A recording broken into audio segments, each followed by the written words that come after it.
बीएडटीटी 2011 के लोग फिर धरना प्रदर्शन पे उतर पड़े हैं।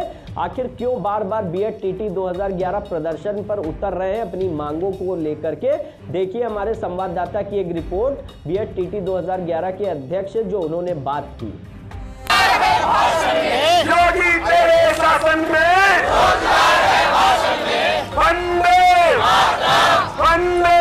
जिस तरह से अभी स्क्रीन पे आप देख रहे होंगे ये बीएडटीटी के लोग हैं, जैसा कि कई बार प्रदर्शन कर चुके हैं लेकिन अभी तक इनकी सुनवाई पे विशेष ध्यान नहीं दिया गया है। और जिस तरह से स्क्रीन पे देखेंगे आप कि केशव मौर्य के साथ इनकी फोटो लगी हुई है जिस पर लिखा है हमारी मांगे 25 जुलाई 2017 माननीय सुप्रीम कोर्ट के आदेश का पालन हो।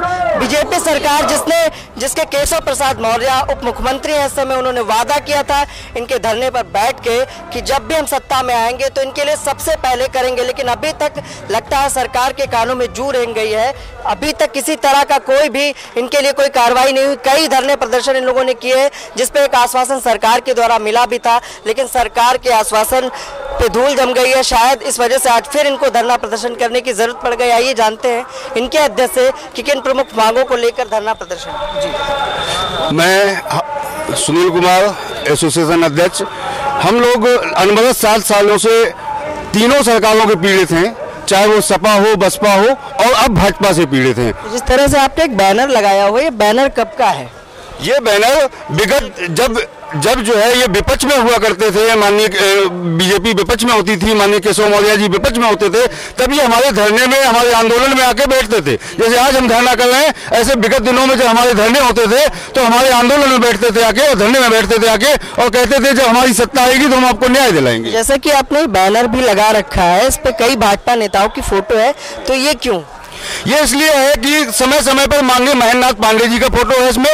माननीय महेंद्र नाथ पांडे जी ने हमारे लिए लोकसभा में आवाज उठाई और जब विपक्ष में थे तो हमारे बीच में आके और हमारे आंदोलनों को हवा दी कि नहीं, हम आपका जब सत्ता में आएगी हमारी पार्टी तो हम आपको न्याय दिलाएंगे। लोकसभा में भी इन्होंने सवाल उठाए हमारे लिए। तो आज किन प्रमुख मांगों को लेकर ये? हमारी प्रमुख मांग यही है कि कोर्ट और सरकार की लड़ाई, सरकार कोर्ट गई थी, हम अभ्यर्थियों का कोई दोष नहीं है, इस बीच में कोई भर्ती नहीं की गई और बराबर लाखों पद खाली रहे। हम सिर्फ ये चाहते हैं कि जो हमारा हनन हुआ है, जो 115 नंबर वाला बाहर बैठा है, 83 नंबर वाला नौकरी कर रहा है हम लोगों के बीच से, तो कम से कम समानता के अधिकार के तहत हमको भी नियुक्ति प्रदान की जाए और जो हमारे साथ अन्याय हो रहा है विगत 7 वर्षों से, उस अन्याय को हटाते हुए, दूर करते हुए हमें नियुक्ति प्रदान की जाए। ये सरकार को सोचना है कि वो हमें नियुक्ति कैसे देती है। कब से धरना जारी है आप लोग? ये धरना आज से ही जारी है और अनवरत तब तक जारी रहेगा जब तक हमें न्याय नहीं मिल जाता है। किसी तरह की कोई वार्ता प्रशासनिक अधिकारी? प्रशासनिक अधिकारी अभी आए हुए थे, उन्होंने कहा है कि हम बहुत अतिशीघ्र आपका मामला शासन तक पहुंचाने की कोशिश कर रहे हैं। तो जैसा कि आपने देखा, ये थे इनके अध्यक्ष जो नेतृत्व करता है और कई बार प्रदर्शन कर चुके हैं। आपने ये भी देखा कि बीजेपी सरकार के कई बड़े नेताओं ने इनसे दावे और वादे किए थे कि जब भी सत्ता में आएंगे तो इनके लिए करेंगे, लेकिन अभी तक किसी तरह का कोई भी इनकी मांग पे कार्रवाई नहीं हुई है, जिस वजह से भारी संख्या में आज बीएडटीटी के छात्र लोग यहाँ पर एकत्रित हुए हैं। देखते हैं उत्तर प्रदेश की सरकार इनकी मांगों पर क्या ध्यान देगी। जैसा कि महिलाएं भी यहाँ हैं, आइए उनसे बात करेंगे और जानेंगे कि ये संघर्ष कब तक चलता रहेगा। क्या नाम है? मीना कमल रोजी नाम है, मैं कानपुर से हूँ और मैं मतलब यहाँ 2011 से हम लोग संघर्ष कर रहे हैं। हम लोगों को कोर्ट से लिबर्टी भी मिली। अभी तक गवर्नमेंट जो है अभी तक हम लोगों की नियुक्ति की कोई भी उम्मीद नहीं दिखा रही है कि अभी तक हम लोग, कोर्ट ने ऑर्डर किया है कि उनके सरकार को, स्टेट गवर्नमेंट को लिबर्टी है, वो चाहे तो इस विज्ञापन को आगे बढ़ा सकती है और हमें नियुक्ति दे सकती है। हम लोग कई बार योगी जी से मिलने भी गए, उन्होंने कहा कि हमें अगर आपको नियुक्ति मिलेगी तो सबसे ज़्यादा खुशी हमें होगी, लेकिन अभी तक कोई ऐसी कमेटी भी गठित करी गई, लेकिन अभी कोई भी कमेटी की रिपोर्ट तक नहीं आई है। महीने हो गए?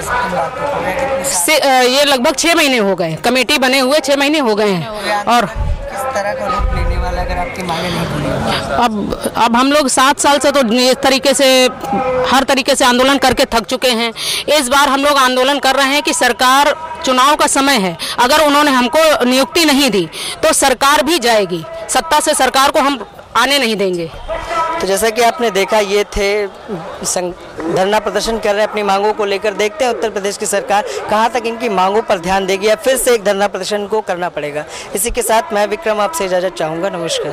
तो देखा आपने कैसे बीएड टीटी 2011 के लोग जो हैं दुखी हैं, खफा हैं सरकार से, क्योंकि सरकार के बड़े बड़े मंचों से नेताओं ने वादे किए थे जो अब खोखले साबित हो रहे हैं। बीएड टीटी 2011 के अध्यक्ष ने अपनी वार्ता में ये साफ किया कि आप देख सकते हैं कि हमने भाजपा सरकार की पोल खोलने की पूरी कसम खा ली है। जैसा कि आपको बैनर में भी दिखा होगा, उप मुख्यमंत्री केशव प्रसाद मौर्य उनके साथ में बैठे हुए धरने पे उनकी मांगों को लेकर के। लेकिन आज जब उप मुख्यमंत्री केशव प्रसाद मौर्य कुर्सी पे बैठ चुके हैं तो बीएड टीटी 2011 के साथ में अन्याय कर रहे हैं, जिससे कि बीएड टीटी 2011 के अभ्यर्थी बहुत ही निराश है, खफा है सरकार से। उन्होंने ये भी बताया कि 2019 के चुनाव में मोदी सरकार को बखूबी बीएड टीटी 2011 के अभ्यर्थी जवाब देने का काम करेंगे। तो ऐसी खबरों को देखने के लिए आप हमारे चैनल को तुरंत सब्सक्राइब कर लीजिए, लाइक कर लीजिए, कमेंट में जरूर बताइएगा आपको हमारी खबरें कैसी लगती हैं। और हम आपको बीएड टीटी 2011 की नई शिक्षा मित्रों की, आंगनवाड़ी, पीआरडी और मदरसा शिक्षकों की खबर निरंतर आपको दिखाते रहते हैं। राजधानी की कोई भी घटना घटती है सबसे पहले हमारा चैनल आपको दिखाता है। तो ऐसी खबरों को देखने के लिए चैनल को तुरंत सब्सक्राइब